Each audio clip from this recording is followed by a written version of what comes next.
All right, well, it is 2 o'clock Central Time, so we will go ahead and get started. Welcome everyone to our transportation webinar. We are so glad that you came back to join us for our second try of this webinar. I want to just apologize to those of you that tried to join last week. We had some technology glitches on our end at Schoolhouse and couldn't get it resolved fast enough to have enough time for all of the great content in our webinar. So thanks for hanging with us and for joining us again today. So my name is Karen Rice. I am the Senior Program Manager of Education Initiatives at Schoolhouse, and we are joined by a fantastic group of panelists today to talk about transportation. So let's just jump in and get started. Feel free in the chat. We'd love to know who's here and where you're at. I am joining you from Madison, Wisconsin today. We have the most perfect spring day. It is 75 and sunny for the first time, I think, all spring. So hopefully your weather is equally as nice, if not warmer than that. I know some of my colleagues are in much more warmer weather right now. All right, so just kind of quickly where we're going today. I'm going to do a really quick overview of some of the requirements under McKinney-Vento for transportation.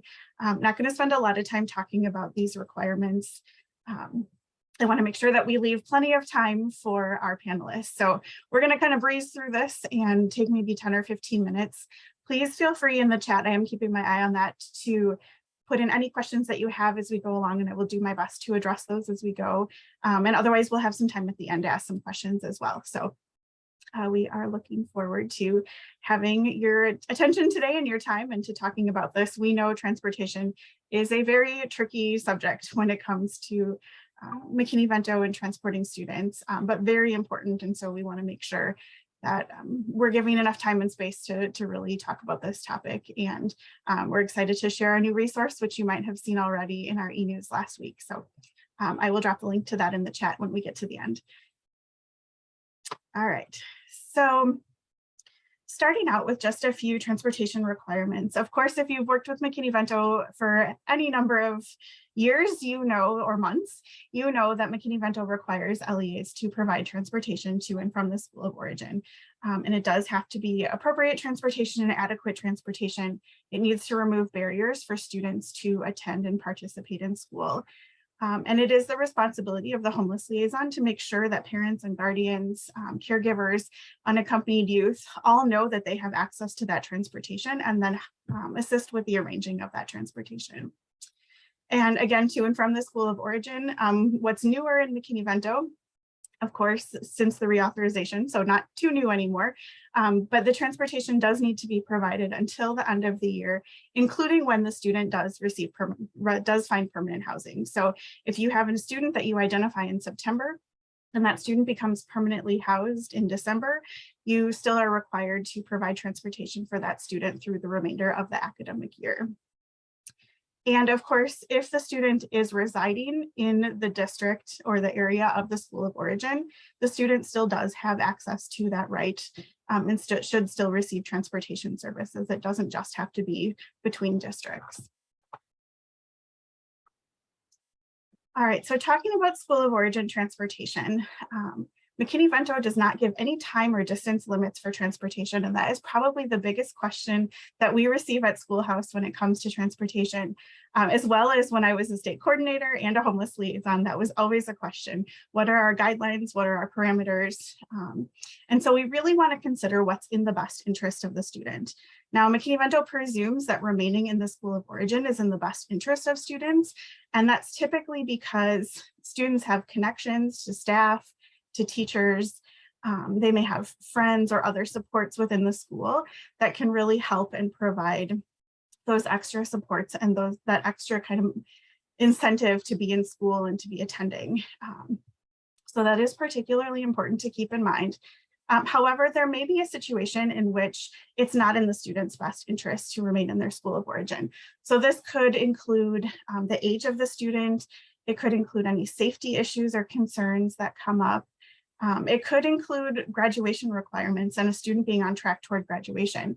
If a student comes into your district and is coming from another district and they would have a lot of credits to recover and to make up in your district versus being close to graduation in the other district, it might be in their best interest to remain in that other district to be able to finish up. So it's really important to kind of think about for our older high school age students, their progress toward graduation. Sharing transportation costs is especially important. So we know that McKinney-Vento is a federal law, so it doesn't matter if a student is remaining in the same state and crossing into different LEAs, or if they're crossing state lines. The two school districts or the two LEAs must work together to provide that transportation for the student.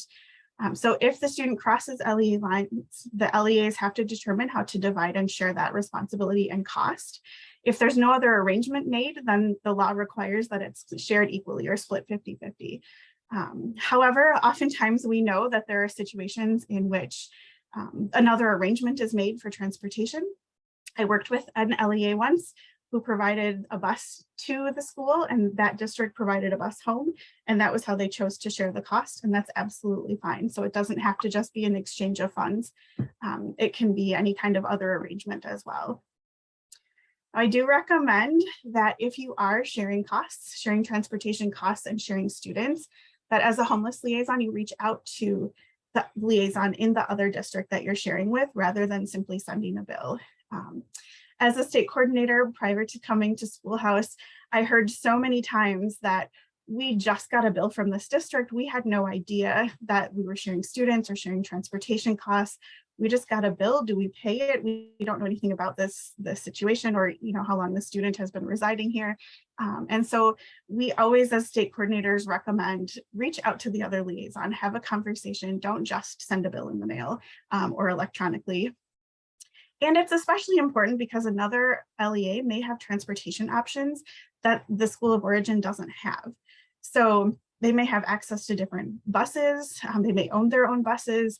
They may have access to community partnerships providing transportation. And so if the other district has something that's more cost effective, or that's an easier way to get a student to school, maybe less time in transportation, that is absolutely fine to exchange and to share that responsibility in that way.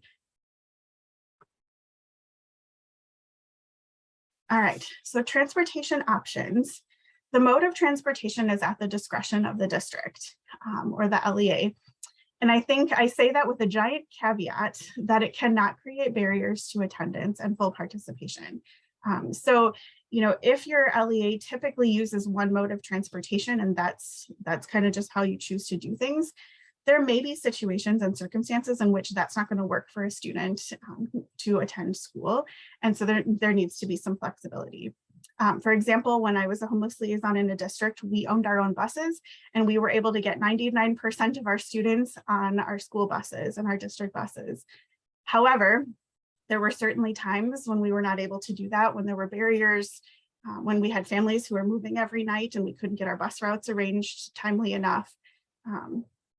And so we had to provide some other transportation options to make sure that students weren't missing school because of our transportation.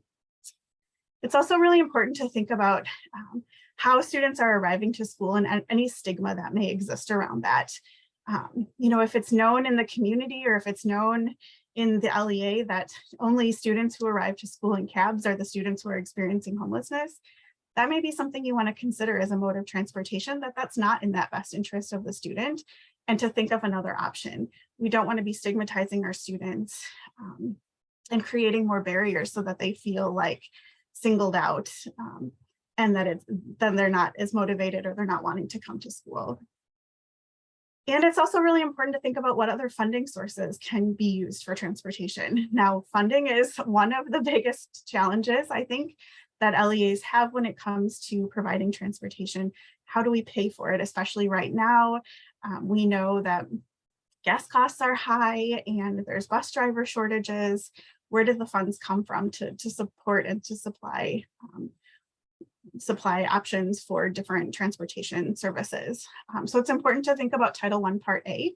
LEAs are required to set aside a certain part of their Title I Part A allocation to support students experiencing homelessness.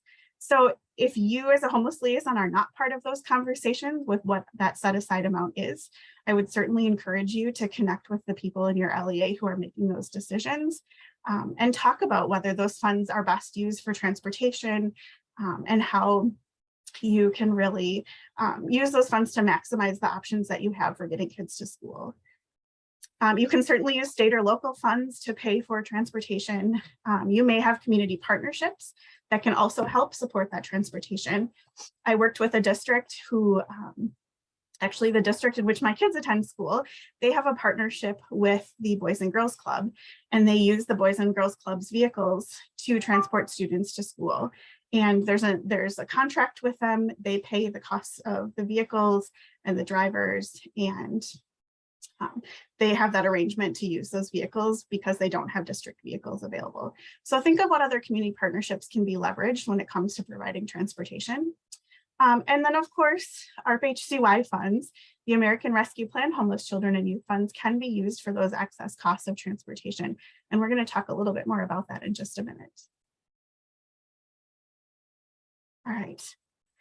So comparable transportation.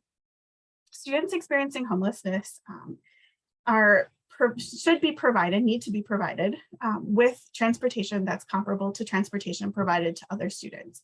So again, like I mentioned before, if students are typically on a normal bus route in the area where a student is residing, it is absolutely appropriate to have that student to ride on the bus with their peers from that area. If a student is living in a walk zone, it is also absolutely appropriate to have that student walk to school with their peers as well. Now, keep in mind, exceptions do exist to this. So there may be unsafe situations for students. There may be reasons why a school bus is not an appropriate way to transport a student.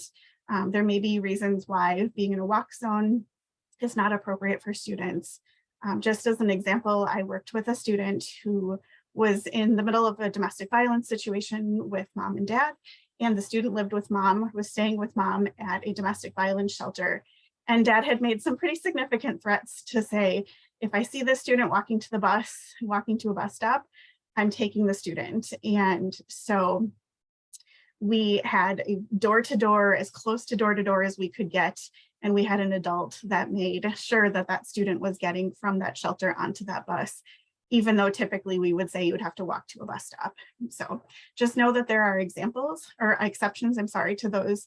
And hopefully that example kind of helps to think about what some of those exceptions might be. All right, extracurricular activities. This is a big one. So McKinney-Vento requires full participation in school and school activities. And this also does include extracurricular activities. So transportation cannot be a barrier for students that are participating in extracurricular activities.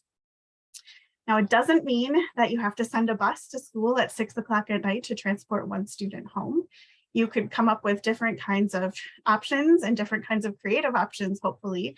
You could certainly do gas reimbursements. You could work with a coach to maybe help set up carpools. You could work with other students who may be driving to similar areas. Of course, maintaining confidentiality with the student's status and the reason why you're doing this, but there are creative options that you can do. You can utilize cab services, public transportation, things like that. But keep in mind that that is a requirement. So we do want to make sure that our youth and our students are really able to participate in those activities without transportation being that barrier. All right, I know we're going fast through this, but I really want to make sure we have time to hear from our panelists. So just a quick note about preschool transportation. Preschool is included in the definition of school of origin. And so if a student is attending an LEA administered preschool program, an LEA administered 4K or Head Start, maybe special education services, transportation must be provided if that's a barrier for students to attend. And we want to make sure that our youngest learners and their families know that that's an option for those students to make sure that they are getting to school, and that's arranged quickly. All right, I mentioned ARP-HCY funds and transportation. So ARP-HCY funds are supplemental and should not replace other required or routinely provided services. So when it comes to transportation, ARP-HCY funds can be used to cover those excess costs. So that may include things like purchasing an extra vehicle, which is allowed, paying drivers, arranging a transportation coordinator, things like that. Those funds can be used for those things that are kind of above and beyond that regular required transportation. ARP-HCY funds can be used for car repairs and driver's education if those things are reasonable and necessary and the only option for providing transportation.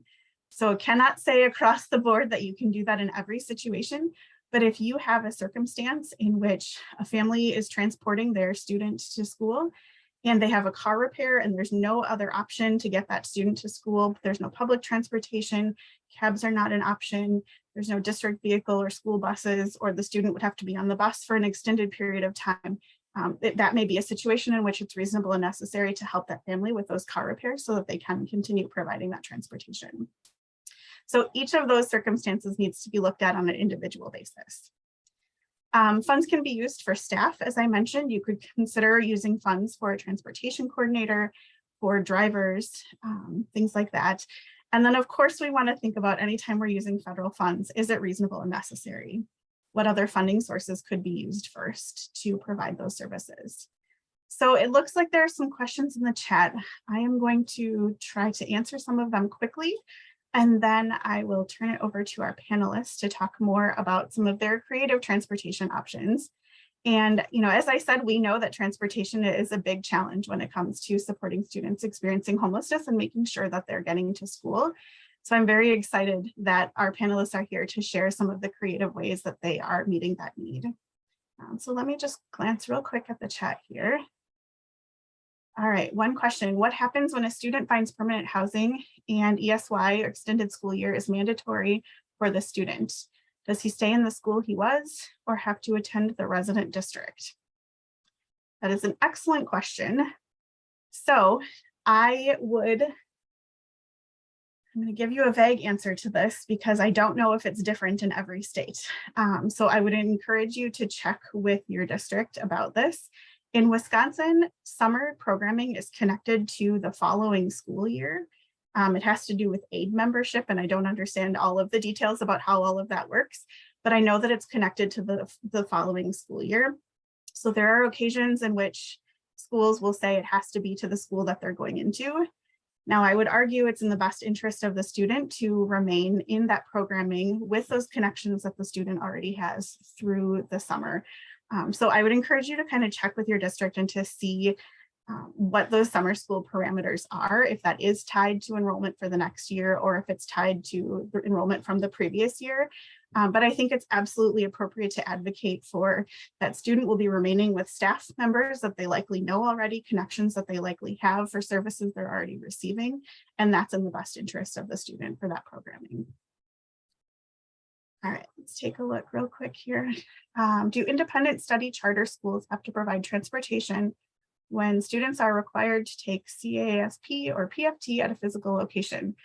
I will admit that I don't know what the acronyms mean, but I would say, again, just generally, if transportation is a barrier to participate in things that are a part of the student's educational programming, then transportation needs to be provided. So anytime you have a situation in which what the student is doing is tied to their educational programming, that could include things like classes at a community college that's a part of their educational programming, or a work study opportunity in the community or something. As long as it's tied to the student's educational programming, transportation does need to be provided. Okay, another question, and then we will hold our questions till the end to make sure we have enough time for our panelists, but I will answer this question. Has any district here used gas cards to accommodate parents providing transportation? Gas cards are absolutely allowable. They are used in many places. I personally would recommend to you that you consider providing the gas card up front to the parents, instead of having them need to wait until the end of a period of time to receive that gas reimbursement. We know that families that are experiencing homelessness don't have access to, or maybe don't have access to, the funds to be able to front that money to pay for their gas. And so we don't want that to be a barrier to students if a family can't pay in advance for that gas money. So if you can get that gas card to that family ahead of time, then the family is more likely to be able to get that student to school and to have those funds to be able to do that up front. Just a quick note, one way I did this in a district was I provided 2 weeks at a time. and I monitored the students' attendance. So if there were significant attendance issues or truancy issues, I took that into consideration as I was calculating out gas mileage, but I wanted families to have the money up front. And then I monitored attendance on the back end. So that's also something to consider as a recommendation, but not a requirement. All right, I'm going to hold on questions and I will try to add some of those answers in the chat as we go along, but thank you for the excellent questions. And we will come back to those as we can. In the meantime, I want to turn it over to our panelists. Leslie is not here, so she will hopefully still be able to join us. So we're going to skip ahead of Leslie's information. I was hoping that she would be able to join us to share about they use their ARP-HCY funds to purchase a district vehicle for transportation. So if she can join us, we'll come back to her. But in the meantime, I'm happy to turn it over to Lori Hall in New Philadelphia Schools in Ohio. So Lori, I will turn it over to you.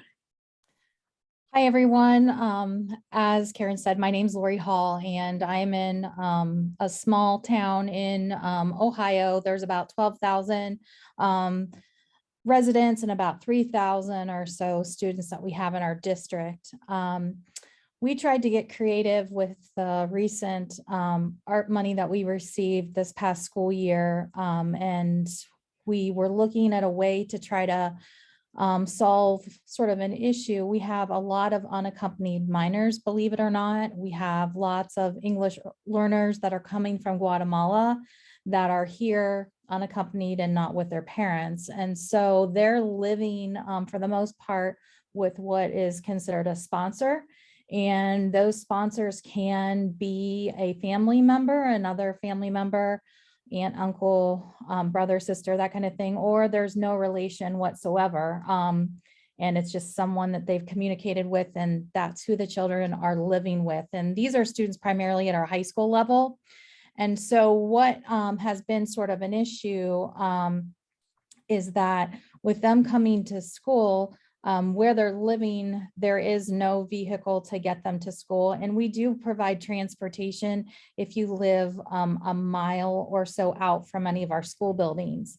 Well, where a lot of our unaccompanied minors are living is just inside our limits for transportating. So they're like around 9/10 of a mile instead of that mile out. And so what becomes a barrier is them actually getting to school and walking to school. So if you know anything about Guatemala, it's sort of a little bit more laid back and trying to get kids to come to school. I've heard rumors that even in rain, students don't show up in Guatemala. It's just a different type of culture there. So what we came up with is, what if we purchase bikes for these high school age students to come to school, to get them there a little bit quicker than what the walk would take them to get to school.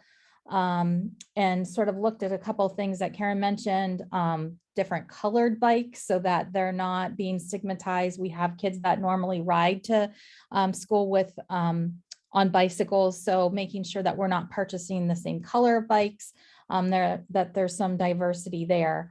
We are just getting organized with this and hope to kick off everything in the fall, but I can see where, and working with our social workers, it's something we've discussed as a need, and hopefully it'll be successful for our students then.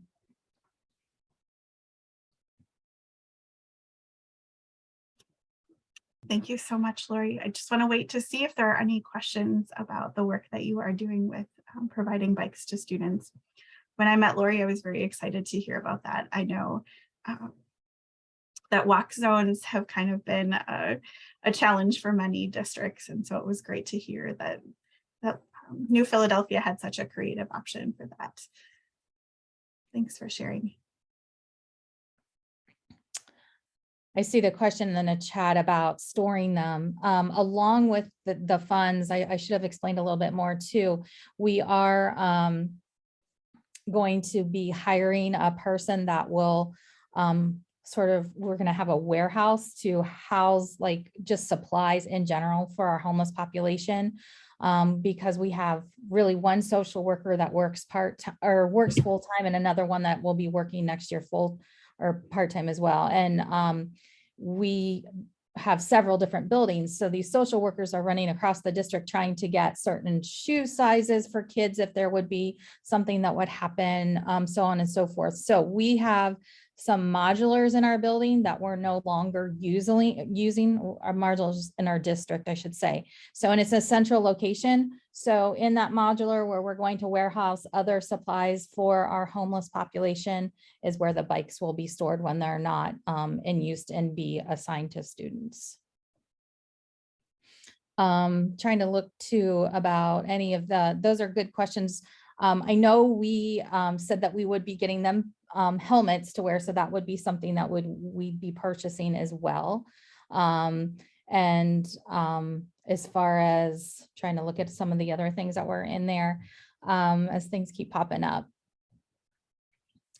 I guess, you know, the responsibility is if something would happen to a student riding their bike to school, you know, again, to me, that's the same situation when we have a lot of kids that walk to school. So there's not really too much of a variance there. In addition to, we already have kids that are riding bikes to school that aren't of our homeless population. Haven't thought about the safety courses. That's sort of a unique thing, but might be something that we need to consider. And as far as agreements, I mean, I think we have to realize that there are situations that we might not get our bicycles back. And they might be somewhat disposable. And I think that's just part of, you know, allowing them to take that home, sort of like we allow them to take Chromebooks home, those kinds of things. And if they don't come back, we sort of know that at times that can happen. I don't know if there's anything else that I missed. I was trying to scroll through here and talk at the same time. I think you covered everything, but absolutely feel free to keep the questions coming. We will have a little bit of time at the end if we need to go back and address any questions that were missed. So thank you so much, Lori. Appreciate hearing from you. I am happy to turn our time over to Charlotte Kinsley with the Minneapolis Public School District. Charlotte is going to share with us about how they added staff time with their ARP-HCY funds to arrange transportation. Thanks. Happy to be here. So Charlotte Kinsley with Minneapolis Public Schools. I thought what I would do before I jump into kind of exactly how we're using the ARP funds is tell you a little bit about how we got there. We put out a survey to our families to kind of hear from them, students and families, like what was most helpful and what were the biggest barriers. And we used that to decide how to use our ARP money. So just a little bit about our district before that. We are an urban district. We have around 30,000 students. 60% of our student body is free and reduced lunch. And our homeless population, our homeless numbers have ranged anywhere from 4 all the way up to 10% of our student body in the past 5 years. So right now we're at around 1,200 students that we've identified this school year. We're kind of unique in that our county has a right to shelter policy for families. So if you're a family with dependent children and you become homeless, you have a right to shelter. So we have 2 really large shelters within our county. And even with that, still 60% of our students that we identify are doubled up. So just to give you a sense of who we are, if you could go to the next slide here. So we put out this survey because we felt like we wanted to hear directly from students and parents before we decided how to use our ARP money. And it did give us a lot of really good information. You can see kind of who responded here. We heard from students, caregivers, staff, and community partners. It was the first time we had done this, and we created it kind of quickly. So we did learn from that. We were able to give respondents $10 gift cards to the place of their choice, thanks to the Education Leads Home Grant. And I do think that helped us get more respondents. So I'm going to show you actually 6 of the slides just really quickly to give you a general sense of what we heard and how we landed on the importance of transportation. So next slide. The way the survey was set up is first we asked, like, during your experience of homelessness, were you able to maintain consistent attendance at school? And if they said yes, then they got a certain series of questions. If they said no, they got another series of questions. We were really trying to hone in on like what helped and what was a barrier. So this question here, what helped your child attend school regularly during that period? You can see that consistent transportation was the number 1, followed by support from a parent or guardian. So next one. So this was, sorry, that one, last one was caregiver findings. So this is students. So what helped you again? And again, it was consistent transportation was the number 1. Next one. And then for those that weren't able to maintain consistent attendance, what got in the way? And the caregivers responded again with the number 1 thing being a lack of consistent transportation. And with right behind that, just all the other things that people have to worry about when they're experiencing homelessness. Next one.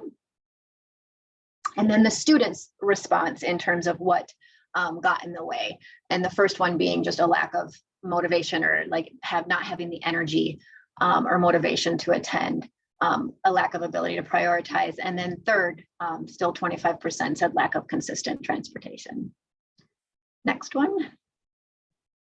And then which of the supports that were provided was the most helpful to you during that period? And caregivers, again, transportation is right at the top, right behind basic needs. Next one. Student findings, just right together. The basic needs and the consistent transportation is most helpful. Next one. Okay, so that's just a quick, you can clearly see that transportation is really important. I know you all know that, but that was really like helpful for us to see, like, okay, if we're getting additional money and we know that consistent, reliable transportation didn't always work for everyone.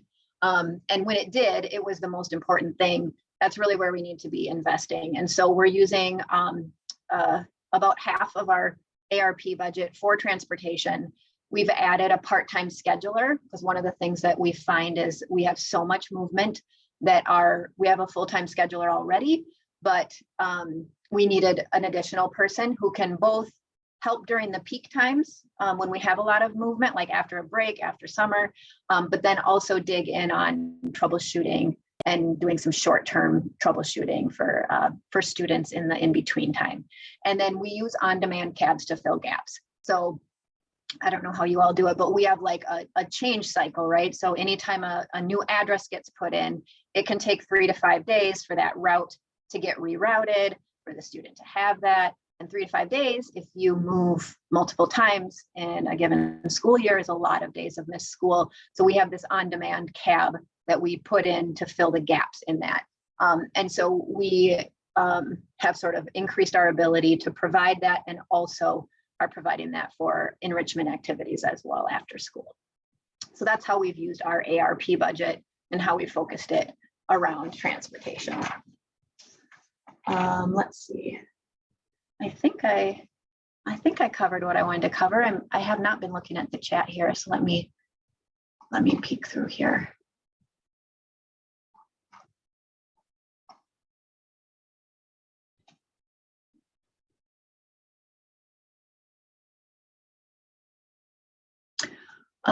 So I see this question around comparables. Maybe that's not for me. A copy of Karen. Oh, I'll answer the on-demand cab one, and then Karen, I don't know that one before that. Okay. So the way our on-demand cabs work is we have a contract with a cab company in our area. They're already providing school transportation for the regular routes, but our department holds a separate contract for short term. So we find out that a student moves today. This happens all the time. So a student moved today. So we put in the regular transportation request. In the meantime, my department puts in the request for the short term, and we manage that just until the regular transportation takes over. So it's pretty slick. We've got a a platform where we could put in the address, we put in all the parent contact information that the parent gives permission for the child to ride. All of the drivers are type 3 eligible drivers. So it's not just like any cab driver that can do this. They're actually specific for schools. And it works pretty well. It's expensive, but I feel like it is a really important investment for our students who have to move a lot. Thank you so much, Charlotte, for sharing. Please feel free to continue to type questions in the chat for Charlotte. I do want to just address the question that came in about resources that talk about transportation requirements in one document. We are going to come back to that at the end. So kind of hold on to that question. And we at Schoolhouse have been working very hard to put together a resource for you all on transportation. I completely agree, Leslie, that we think about comparable transportation and it's so much more than that, right? We really want to be removing those barriers. And I think when we think about transportation for our students experiencing homelessness, yes, we can think about comparable transportation, but we really, really want to focus on how are we removing barriers for that student to attend and participate. So hang on to your question and we are going to come back to resources and I will share with you Schoolhouse's newest resource on that.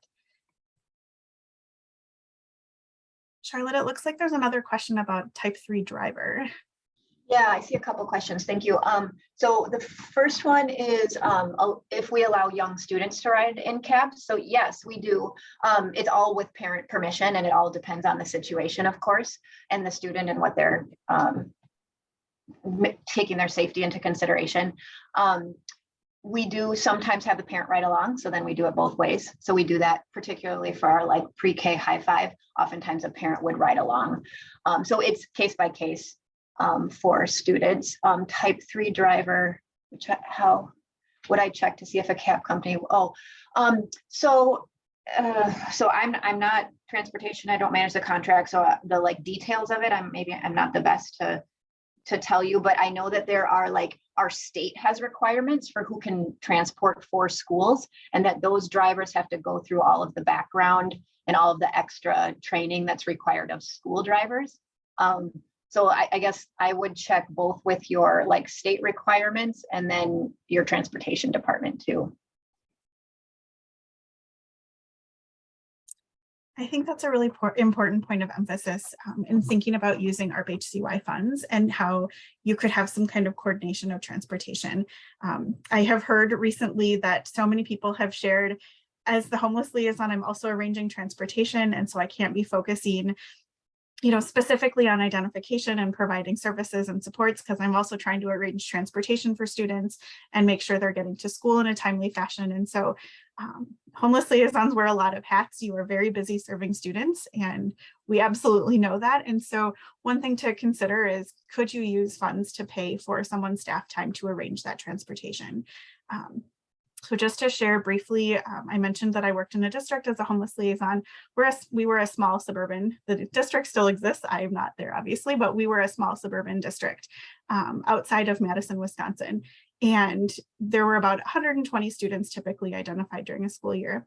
And we had one specific person who 0.33 of her time was devoted to arranging all of that transportation. And so she and I developed a process where I would identify a student and pass that information along to her.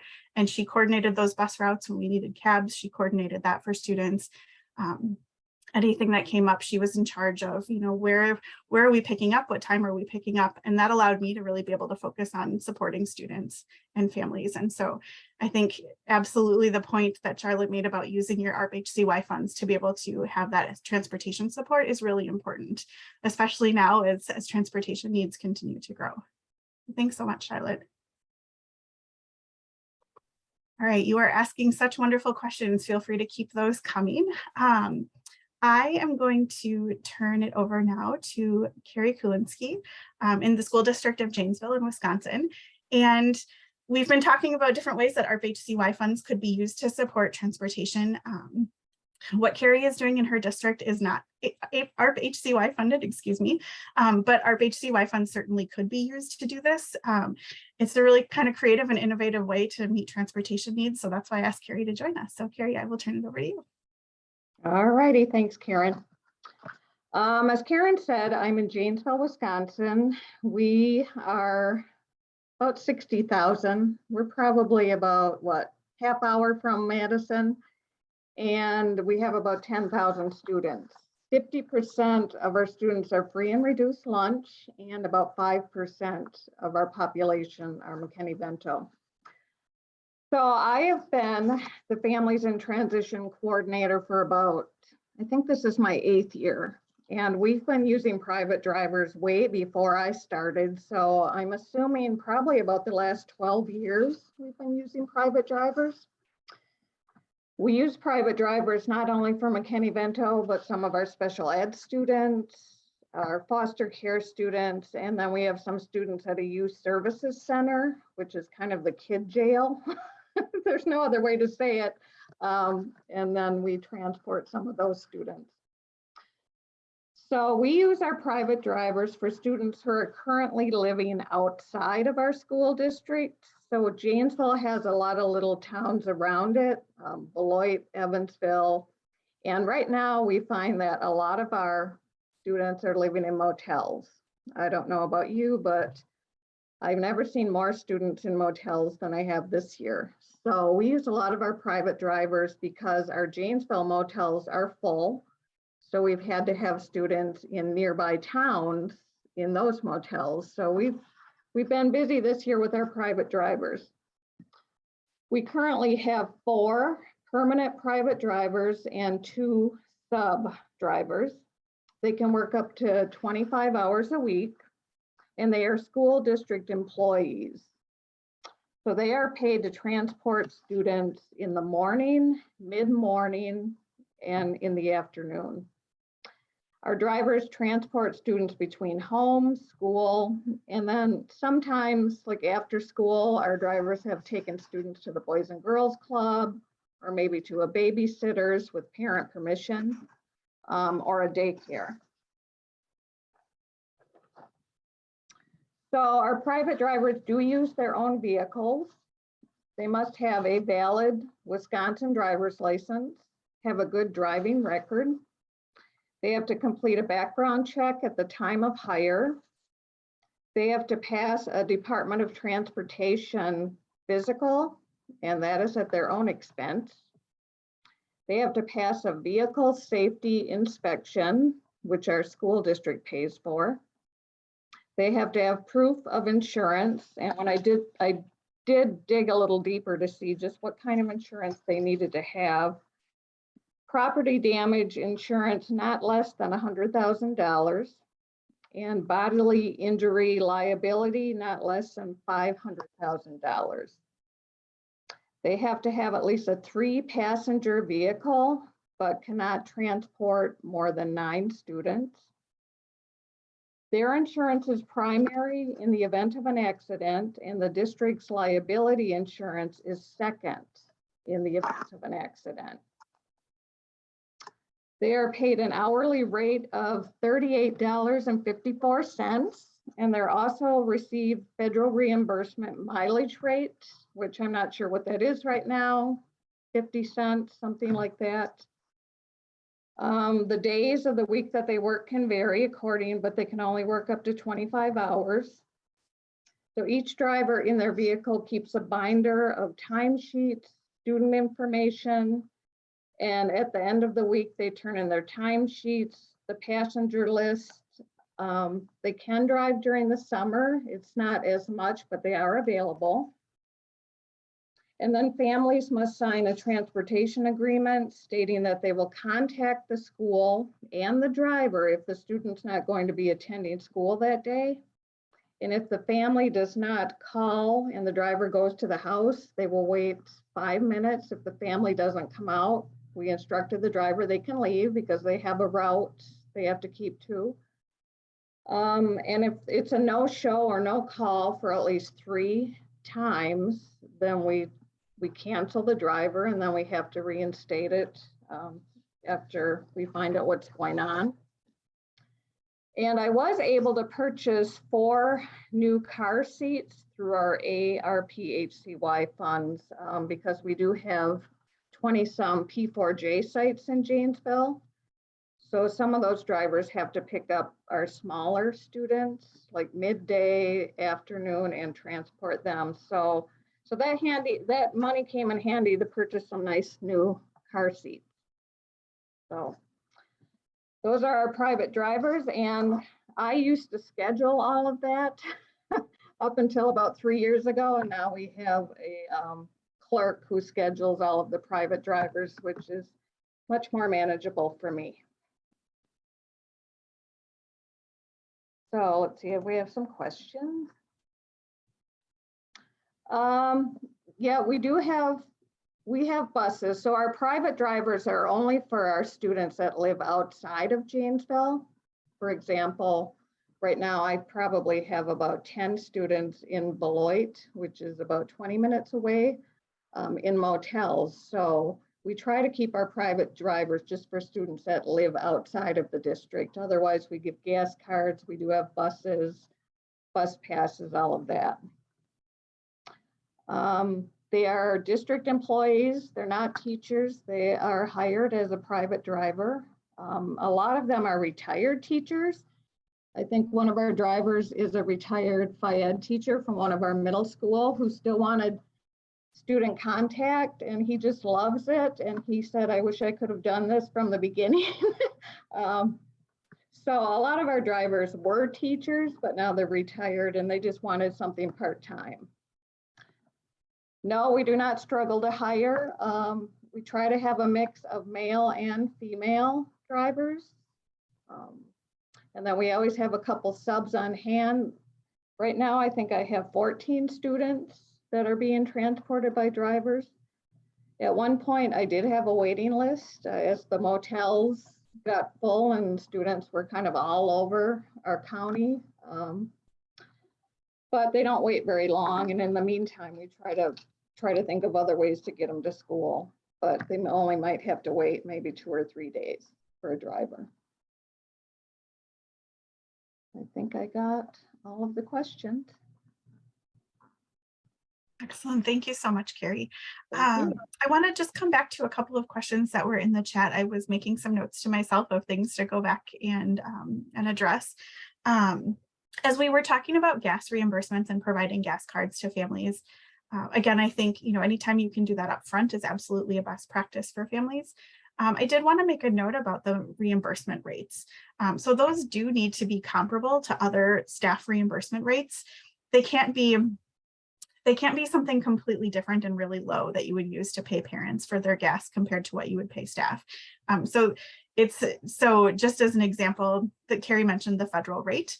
When I was in a district, we used the federal rate to pay for staff mileage anytime staff needed to drive anywhere. And so we used that same rate for our families that were using gas cards. And we did have one district that we partnered with to share transportation costs, who called and said, why are you using such a high rate to provide gas for families? We'd prefer to do something more like 10 cents a mile. And we came back to them and said, can you fill up your car and would you be able to get your child to school on 10 cents a mile? No, it needs to be really comparable, and it needs to be something that's really reasonable to make sure that we're not creating more barriers for students to attend school. So just wanted to make a note about that rate. There was also a question in the chat about summer school. And I mentioned this when the ESY question came up. So thinking about summer school right now is a time when there are more funds available than ever, right, to provide transportation. It absolutely would be appropriate to advocate that attending summer school is in the student's best interest and to provide transportation with these funding sources that are available. So thinking through, could you hire a private driver, for example, to provide transportation to that student or to that student and another student experiencing homelessness to get them to summer school, even if you're not providing it to other students? Again, we don't want to be creating those barriers for students to attend. And so in this time of funding that we've got available to us, I think advocating is absolutely appropriate to make sure that those students are able to participate and attend in summer school options. It's especially important when students need that to do credit recovery toward graduation. It's important for all students, but we also don't want to be delaying graduation for our students because they can't participate in credit recovery options, for example. Another thing that Carrie mentioned that I wanted to just touch on briefly is she talked about when students no-loaded a few times with their drivers and kind of that reinstating transportation. As a state coordinator, that was a question that I received many times of, you know, we have students that are no loading in cabs and we're continuing to send the cabs and it's expensive and we can't afford to continue doing that. So we're cutting them off. What are our options? And I would say you absolutely can not just stop transportation with no plan. Students still need a way to get to school. You cannot be putting up barriers to student attendance, but it's absolutely appropriate to create some kind of transportation agreement that says if there's a certain number of no loads, the parent needs to talk with you about why, or the youth needs to talk to you about why. And you need to find out if that mode of transportation is causing the barriers to that student participating, and maybe consider changing the mode of transportation. So it's absolutely appropriate to have kind of those agreements of if you no load this many times, we need to have a conversation about what's going on. But you can't just stop transportation and say we're not going to transport anymore until we've, you know, done XYZ other things. So we need to make sure that we're not creating more barriers for students to attend. And then I just wanted to make a note about creative options. I think, you know, as we think about transportation and as we think about some of the challenges and struggling to hire and things like that, it really is thinking outside the box of what options there are. So whether that's school buses meeting at district boundaries, that's certainly an option that your district bus could go to a boundary, meet the bus from the other district, and that bus continues on to the school. Things like that are absolutely appropriate. Also thinking through who else in your community could you leverage as a partner in transporting students? There is a district in rural Wisconsin that utilizes their farming community to provide transportation. And when they shared with me that how they make that work, I thought it was just absolutely brilliant because their farmers already have their CDL licenses, so they could already drive a bus. They're typically done with their farm work by the afternoon, and they work with them to provide transportation. They drive their buses after school, and that's how they really mitigated some of that driver shortage. So that never would have occurred to me. And I thought it was absolutely brilliant to just think about what other partnerships are available to really leverage. So I wanted to just make sure to point that out, that there are options, and sometimes it's really getting creative and really thinking outside the box. But hopefully our panelists today were able to share some information that's kind of sparked those thoughts for you. Carrie, it looked like there was a question to you in the chat, but it looks like you answered. So thank you for that. There is a question in the chat. So as per the law, we do need to provide transportation. Yes, McKinney-Vento requires transportation is provided. If families may choose to not have transportation. They may say, you know, you may have a family that you meet with that enrolls in the district and they say, you know, right now we're doing okay and we have it all worked out and we don't need transportation. My student is riding to school with the person that we're living with, and so we don't need access to transportation at this moment. And that is absolutely fine, and that is well within their right to be able to do that. And I would say then, as a homeless liaison, your response to that can be, great, I'll reach out again in a few weeks and check in and see how things are going. At any point, if you need transportation, you let me know and we can get that set up for you. So yes, you do need to provide transportation and ensure that students are getting to school and that there are not barriers to getting to school. Oh, Sonia, thank you for clarifying for summer school. Yes. The summer school answer is really tricky. I will be honest. I think, as I said, absolutely now is a time to advocate for that summer school transportation with extra funding available through ARP-HCY funds, through district ESSER funds. There are a lot of extra funding sources right now. And I think, you know, I will say in Wisconsin, we have a lot of tricky rules around the way summer school works, and it can often be a barrier for students to participate. And my response from a state level perspective was find ways to advocate for your students to get to summer school. You know, are there community partners that could help with that? Are there, could you do gas reimbursements, things like that? So now is the time to really be advocating for that transportation support, and we don't want to be causing barriers for students to be able to participate. Okay, let me just read this question quick. We ended the last couple weeks providing transportation for 2 students who relocated an hour from our district so they could end the year in their school of origin. If the family's still at that address for next school year with no plans to return, do we still provide transportation? That's an excellent question. I would say this is thinking again about what's in the best interest of those students. Going back to thinking about the age of the students, what the long-term plan is. When I was a homeless liaison, we had a kindergarten student who ended up being transported an hour each way to school, and it was absolutely not in the best interest of the student. She was picked up very early to make it work. She was sleeping in class because she was tired from getting up that early, and it was a huge barrier for her attendance and for her to participate in her class. And so we had a conversation with the family and said, if your plan is to stay in the community that you're in, I would love to help you get connected to that community for next school year, help you find options for after school care and connect with the homeless liaison to have that support. And it came down to really what was in that student's best interest. Now, if the student is going to be a senior and it's their senior year and they're on track to graduate and they're getting really close, maybe it is in their best interest to be transported that far. I think it's really important, again, to think about kind of what that long-term plan is. And of course, the age of the student is important too. So you can make a best interest determination, and this is another webinar for another day. The family could choose to dispute what that best interest determination is. And so then they would go through the dispute resolution process and would have transportation in the meantime while they're going through that process. So they may decide it is really in their best interest to stay, even if the district makes a determination that it's not in their best interest to stay. So dispute resolution webinar will be one that we'll add to our list for upcoming opportunities. But great questions. So I will see we have just about 4 minutes left. If you have any last minute questions that you want to put in the chat, we will try to address those before our time is up.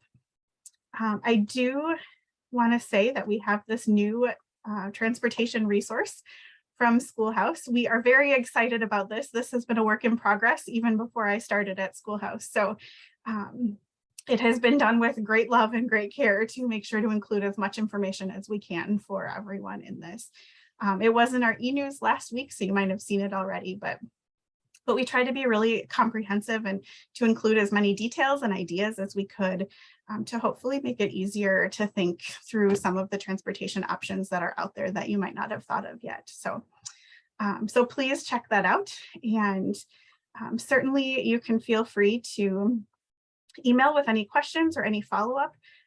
This webinar will be recorded. It is recorded and will be posted on our website along with the PowerPoint and the transportation resource. So, so you can look for that as well. If you do have any questions, again, feel free to reach out to me. I'm happy to talk through any additional questions. If you need more support of summer school transportation, please let me know, and I'm happy to try to provide that too. So the FAQ section, so it can be printed out as a PDF. Leslie, I will work on that. I will have to check with our extremely technological people that are not me, but I will see if we can get that in the form of a PDF as well for you. All right, well, thank you everyone so much for joining us. Thank you so much to our panelists for being here and for sharing with us as well. We are so happy that you joined us. Thanks for coming back for our second try of this webinar. So it was really great to be with you all today, and we will look forward to seeing you again soon.